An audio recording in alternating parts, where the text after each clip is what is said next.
What's going on, bottom line viewers? It's Mitch here with your Super Bowl 56 best bets. I'm going to give you my pick versus the spread as well as the total in this game. The Bengals, the Rams, let's break it down. But before I do, make sure that you do spike that like button. Don't forget to subscribe to the channel for more BLV just like this. And let me know your feeling on Super Bowl 56. Are you on the Rams? Are you on the Bengals? Where are you at in terms of the total? Let me know in the comment section below. Also, make sure to check out the rest of the Super Bowl 56 content. I've broken down this game in 100 different ways, so make sure you check out all the different videos that I have made throughout Super Bowl week. Let's waste no more time and let's get to the best bets for Super Bowl 56, the spread and the total. Let's kick it off with the total, and I am on the under here. Under 48.5. I just feel like the way that both teams line up and play, that it's tough for both offenses with, of course, you've got the added week of preparation. Typically that helps a defense, at least in my opinion of watching Super Bowls and understanding the matchups over the years. It helps defenses find ways to not only attack the opposing offenses in terms of new creative blitz packages, but also just honing in on what they do from certain personnel packages. And we've seen this in recent seasons where the under has been hitting at a pretty consistent rate over the recent NFL Super Bowls that we have seen, including last year in a game that everybody thought was going to be high scoring between Patrick Mahomes and Tom Brady. One side didn't live up to the hype in the Chiefs. Now this year, we've got 48.5 as the total. It actually came out a little bit higher than this, around 50. And it immediately got taken down to 48.5, and I believe there's good reason for that. Let's start with both coaches having familiarity with one another. Both coaches, Zach Taylor and Sean McVay, come from the same tree. In fact, Zach Taylor comes from the tree of Sean McVay. They coached together in Los Angeles or in the Rams facility, so they understand each other quite well. It's pretty similar, I would assume, to the Kyle Shanahan, Sean McVay relationship, where seemingly with both offensive coaches, they kind of somewhat have defensive football games because both offensive coaches understand their offenses and their philosophy on offense.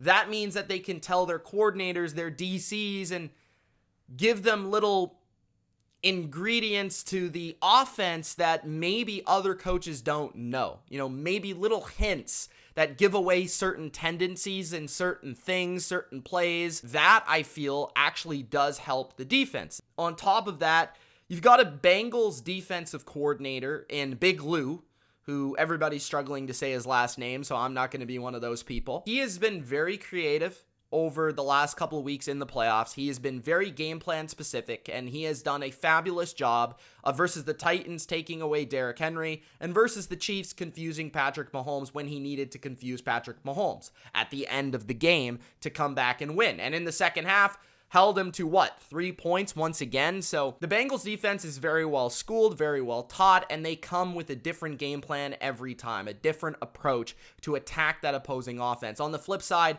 we see a massive advantage for the Rams defense within their defensive line, just absolutely dismantling the Bengals offensive line, specifically the right side of that offensive line, where you've got two borderline backup type players. One of them actually is the Bengals backup right tackle, and the other is a rookie most of the time. Now, they do have a rotation at the right guard position, but nonetheless, right guard, right tackle for the Bengals has been very weak, and that's where a majority of the pressure comes from on Joe Burrow. You know the Rams, they're going to attack that. We saw the same thing with the Tampa Bay Buccaneers. They lost Tristan Wirfs. Tristan Wirfs is the right tackle of the Tampa Bay Buccaneers, and he's arguably the best right tackle in the NFL. So there was a steep drop-off for Tampa Bay at that position. But what did the Rams do? They attacked that side with overloads, with different ways of attacking it with pressure. And not only did that hurt Tom Brady from his right, but it also hurt the Bucs from a protection standpoint in sliding to Donovan Smith on the left,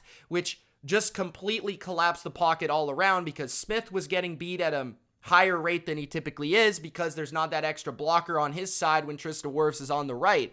So just from a complete pocket perspective, it hurt Tom Brady to throw the football. Joe Burrow is very similar to Tom Brady in that he's a pocket presence quarterback. He needs that ability to move around a pocket and slightly move to the right or the left or step up or step back and find a throwing lane. But he's not going to run around and make plays that way like Josh Allen and escape and just make his offensive line meaningless. He's going to try to extend a play within the pocket. And that's exactly what Tom Brady does. And he had a tough time doing so against the Rams. And that's Tom Brady I'm speaking of. Now, we saw a game versus the Tennessee Titans where the Tennessee Titans sacked Joe Burrow 9 times. And I understand that the Bengals won that game.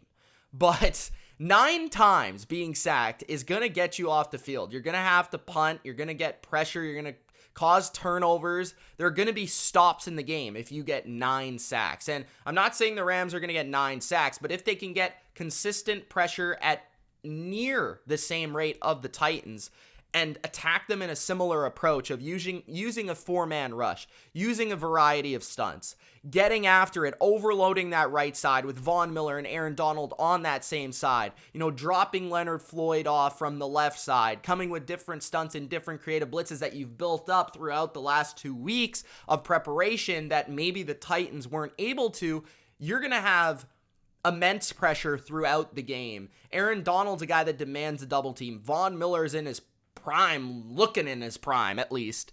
And it feels like this D-line is just ready to win this football game. And I could very well see that, which means that I think the Bengals, they're going to make their plays on offense, but I feel like it's going to be inconsistent. There might be big plays in the game that Burrow, Higgins, Chase, and company make, but I feel like it's going to be few and far between. I feel like it's going to be a lot of pressure very often, very consistently, resulting in a lot of throwaways, a lot of on the move, just bad balls from Joe Burrow, maybe a couple scrambles here and there, and then of course sacks, pressures, and potentially turnovers, which is going to help this stay under. So that D-line matchup is so essential. I know everybody's talking about it, but it had to be brought up and had to be brought up in detail because you've got to understand how that's going to really change this game. And how that changes this game, I think the Bengals become a little bit conservative. I think early they try to run the ball. I don't think running the ball versus the Rams is necessarily going to work. I feel like for the Bengals, though, it's essential because you don't want Burrow dropping back 40 times in this game because he's going to get hit too much and he's going to get sacked and you're going to result in negative plays. But it's going to be interesting to see how Zach Taylor attacks it from an early down standpoint. Typically, he's very run heavy on early downs. And what that means is, and what that lends to, especially versus the Rams, who are pretty good versus the run and are very good with light boxes versus the run, better than the average team, is that's going to result in 2nd and long. That's going to result in 3rd and long. And when you get to 3rd and long versus the Rams, good luck. Good luck, because you're not going to be able to block Aaron Donald and Von Miller long enough for you to create a passing lane for you to throw with the zone coverage that the Rams play behind it, where they're very smart. They're good at passing off different route combinations and making plays on the football. On top of that, in key situations, you've got Jalen Ramsey, the perimeter corner or the nickel corner, who's going to follow Jamar Chase on 3rd downs. I'm not expecting him to always be on him and always follow him or even play man-to-man. But in certain 3rd and 8s and 3rd and 10s, you're going to see Chase lined up across from Jalen Ramsey. You're going to see that matchup in particular because the Rams are going to want to limit that when the money's on the table, because every time it feels like that Burrow needs a play, red zone, 3rd down, to start a drive, Chase is his guy. And if Ramsey can just limit that a little bit more than the other teams have been able to, because look, the other teams have not had the corner to be able to slow down Chase. The Raiders didn't have that guy. The Chiefs didn't have that guy. The Titans didn't have that guy. Now the Rams can combine the Titans' ability to get to Burrow with 4 with a star corner that can maybe limit Chase just enough for him to go to other options. And he's going to make some throws and some plays, but I don't see it being consistent enough with the amount of pressure that he's going to be under. On the flip side, back again with the Rams and why this is going to go under, I can see the Rams potentially jumping out in this game with a lead, and we've seen Sean McVay many a time just sit on a lead and just run the ball and just try to milk the clock. And that obviously is not going to score you many points. It's going to keep the other team in the game, which I'd suggest he doesn't try to do. But this is Sean McVay, and we have a long track record of him doing so. Now, I could see the Rams moving the ball effectively, but I do think part of it is going to come on the ground where the Bengals have been susceptible, especially if the Bengals tend to look towards dropping 7 and 8 guys into coverage instead of blitzing Stafford, which we've seen a lot of teams struggle when blitzing Stafford. Stafford's had all the answers. I think the Bengals are smart enough. They're going to put 8 people in coverage like they did versus Mahomes, or 7 people in coverage. And that is going to allow you to run the ball. And that is going to allow you to run versus these coverage looks. And also on top of that, it's going to mean long drives. It's going to mean drives that take a lot of time. They're going to try to keep those explosives to a limited number if you're the Bengals, because Stafford can get impatient and he's going to have to work it underneath and run the ball and work the screen game. And that, to me, just helps the under all day long. So on both sides, what the Bengals like to do is play heavy coverage and look to mix in a lot of zone, which typically that is not what Stafford's good against. He's really good versus the blitz. He's number 1 in the league. He's number 24 versus 8-man coverage units, versus 3-man rushes, versus 8-man in coverage. And then on top of that, he's not very good even when you just rush 4 and you ask play coverage, because he's actually had more interceptions than touchdowns when it comes to that. And the Bengals rank at the 7th highest level in zone coverage with a 4-man rush. So I feel like the Rams are going to have their moments where they go on long, precise drives, but I do think when they are successful, it's going to take a lot of time. And I do think with the Bengals, they're going to struggle to consistently move the football. They're going to have big spark plays, but I don't know if it's going to be enough for them to ultimately score enough for this to go over. So I like the under a ton in this game. I feel like this is a game that is rather going to be very defensive and a low scoring game where it's like in the teens, maybe the low 20s, and then ultimately decided by the final possession. Or I could see it being a game where the Rams kind of suffocate Joe Burrow and the Bengals and win by like 10, but it's something like 24 or 27 to like 13, 14, and that's nowhere close to the total. So that is the way I see the game flow. Now, on top of that, of course, with my spread pick here, I'm taking the Los Angeles Rams. Before we get to the spread pick, make sure to head over to Underdog Fantasy before Super Bowl 56, because right now they're running an exclusive offer with Joe Burrow, with the sunglasses, the whole outfit, and everything. You can get Joe Burrow on the pick'ems over under just 1 yard. So you put over the 1 yard onto your pick'em, and he is basically a free selection for your pick'em for the Super Bowl. Right now, Underdog Fantasy is offering you a match up to $100 when you sign up. Make sure to use the code BLV when you sign up. This is an example of a pick'em that I have going for Super Bowl 56. You can copy mine. You can use your own intuition for your picks. But as you can see, the Joe Burrow selection is free. Utilize that to your advantage right now and sign up to Underdog Fantasy. The link is in the description. Use the code BLV when you sign up and have fun on Underdog Fantasy. I like the Rams quite a bit in this game, and let's just go over some of the narrative-driven analysis here. So first off, the Rams are a team that I feel has gone all in to win this Super Bowl. On the flip side, the Bengals have not. The Bengals are new, they're fresh, they don't know what they don't know, and that can be a great thing in this situation. But the Rams, they know what it means to be here. They know the circumstances. And Matthew Stafford, this is his career legacy on the line.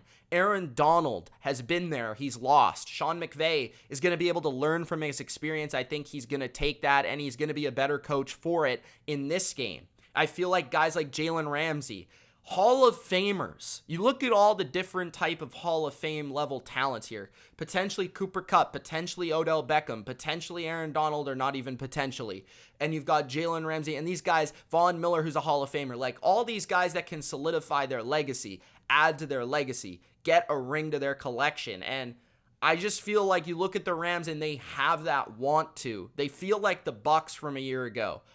And we look at this team. They are the most well-rounded team in this game. And it's not even close. You know, the Bengals have way more flaws than the Rams do. The Rams are a well-rounded football team. Before the season, if you would have told me who's going to win the Super Bowl, Bengals or Rams, I would have laughed. I would have said it's easily the Rams. Now, I credit and I respect what the Bengals have been able to do.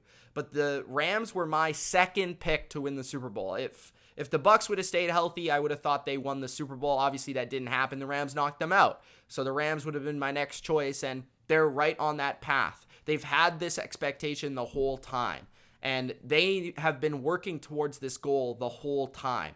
It's to win the Super Bowl. And I know that that's not any like crazy analytical or football analysis, but it's human analysis, and I believe that does matter. It's also in Los Angeles, right? This is a stadium that they know. A lot of their fans are going to be there. I do think that they're used to the loud environment of this stadium, which it's very loud in this new stadium. So you look at all of those different factors. On top of McVay just generally probably having a good idea of Zach Taylor and this team, because let's be fair and honest, like Zach Taylor is like a worse version dollar store Sean McVay. I mean, that's just the case, and I'm not even trying to be like mean to the guy. It's just real. Odell Beckham Jr. I think could have a big game here. Cooper Kupp's going to draw a lot of attention. I think with him drawing a lot of one-on-ones from Cincinnati with rather Awuzie or Eli Apple, he should win that matchup. And I feel like their run game is going to have some success as well. I just see the Rams from an offensive perspective being more consistent. I think this is Stafford's time. It's his time to win it. It's his time to shine. I think he's going to come out early and often and have some nice throws and some big plays. I'm not really worried about the narrative of the interceptions so much. And I think that this is just too big of a moment for the Bengals. I just don't think they're good or talented enough, especially with one massive edge that the Rams hold, which is their pass rush over that offensive line. And I just think if that Titans game was played again, the Titans probably win. And if you look at this matchup, the Rams are very similar. They just got a better quarterback. They've got a better passing game. They've got a better offense. So if the Rams have similar success that the Titans did even, I feel that their offense gets it done on the other side better than Tannehill and the Titans did. And this is technically a road game, for the Bengals, so it's sort of a similar environment. But yeah, I like the Rams. I think they rather win this in a close game, or they just blow them out. And I could definitely see a couple occasions and a couple simulations where this game becomes a rout for the Rams, similarly to it did to the Bucs last year, and there's a lot of similarities between the Rams and the Bucs from a year ago. Home Super Bowl, new quarterback in his first year getting to a Super Bowl, kind of peaking at the right time, being healthy at the right time, and a defensive line that is going against an outmatched, overpowered offensive line. And that is the biggest matchup advantage, and I feel like that is going to just be too much for Cincinnati to overcome. I like the Rams to win this one. I like the Rams' ability to win it from the jump and to be able to maintain that lead throughout and decisively become the Super Bowl 56 champion. Let me know in the comments how you feel about this game. No disrespect to the Bengals. I love them. And really, this is one of the few Super Bowls that I look at and say I would be happy with either team winning. Typically, I have a rooting interest. Now, as a Patriots fan and a Tom Brady fan, most years it's kind of obvious who I want to win. This year, I honestly could be cool with either one. It's a great story either way, but through my analysis and through my breakdown of this game, I see far fewer ways that the Rams lose than the Bengals do. So I'm going to take the Rams to cover, and I'm also going to take the under 48.5. there you guys go. My picks, my best bets for Super Bowl 56. Let me know in the comments your favorite selections for the spread and for the total. Look out for my prop bets as well. It's Mitch. Thanks for watching. Gronk, spike the like button and subscribe for more.